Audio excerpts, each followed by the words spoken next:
Números. Capítulo 35.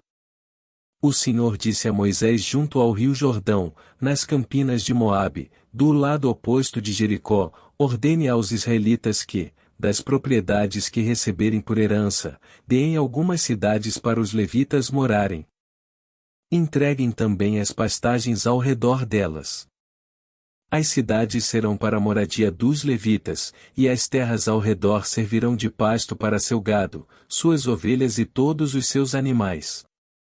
As pastagens reservadas para os levitas ao redor dessas cidades se estenderão em todas as direções por 450 metros a partir dos muros da cidade.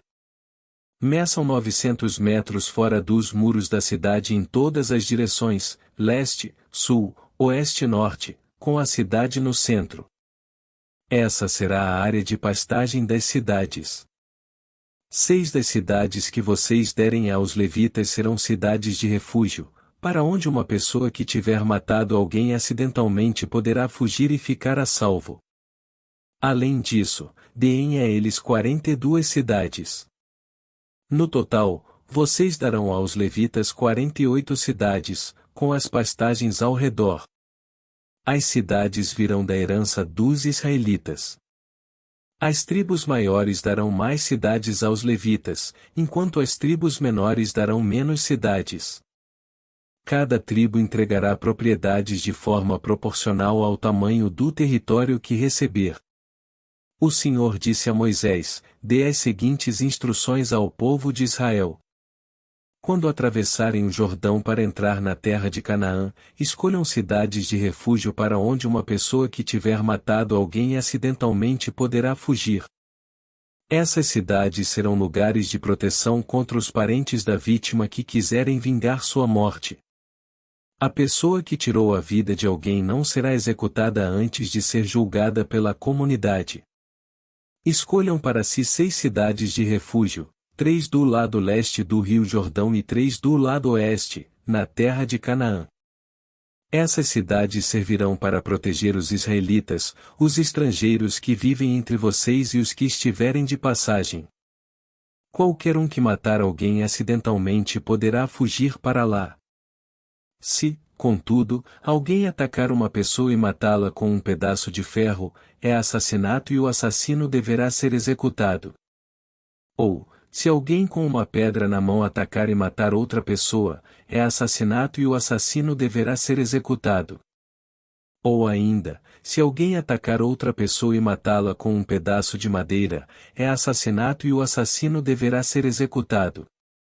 O parente mais próximo da vítima é responsável pela execução do assassino. Quando o encontrar, o vingador deverá executar o assassino. Portanto, se alguém odeia outra pessoa e fica à espreita dela, e a empurra ou joga contra ela um objeto perigoso e ela morre, ou se alguém odeia outra pessoa e a fere com as mãos e ela morre, é assassinato. Nesses casos, o vingador deverá executar o assassino quando o encontrar. Se, contudo, alguém empurrar outra pessoa sem ter demonstrado anteriormente nenhuma hostilidade, ou jogar algo que acerte a pessoa acidentalmente, ou, sem intenção, deixar cair sobre ela uma pedra grande, embora não fossem inimigos, e a outra pessoa morrer, a comunidade usará as seguintes normas para julgar entre o acusado e o vingador, o parente mais próximo da vítima. A comunidade protegerá o acusado do vingador e cuidará para que ele chegue à cidade de refúgio para onde fugiu. Ali ele ficará até a morte do sumo sacerdote, que foi ungido com o óleo sagrado. Se, contudo, o acusado sair alguma vez dos limites da cidade de refúgio e o vingador o encontrar fora da cidade e o executar, essa morte não será considerada assassinato. O acusado deveria ter ficado dentro da cidade de refúgio até a morte do sumo sacerdote. Depois da morte do sumo sacerdote, porém, o acusado poderá voltar à sua propriedade. Essas são as prescrições legais a serem cumpridas de geração em geração, onde quer que morarem. Todos os assassinos deverão ser executados, mas apenas se mais de uma testemunha apresentar provas. Ninguém será executado com base no depoimento de apenas uma testemunha. Jamais aceitem resgate pela vida de alguém que foi declarado culpado de assassinato e condenado à morte. Os assassinos deverão sempre ser executados. E jamais aceitem resgate de alguém que fugiu para uma cidade de refúgio, permitindo, com isso, que o acusado volte à sua propriedade antes da morte do sumo sacerdote.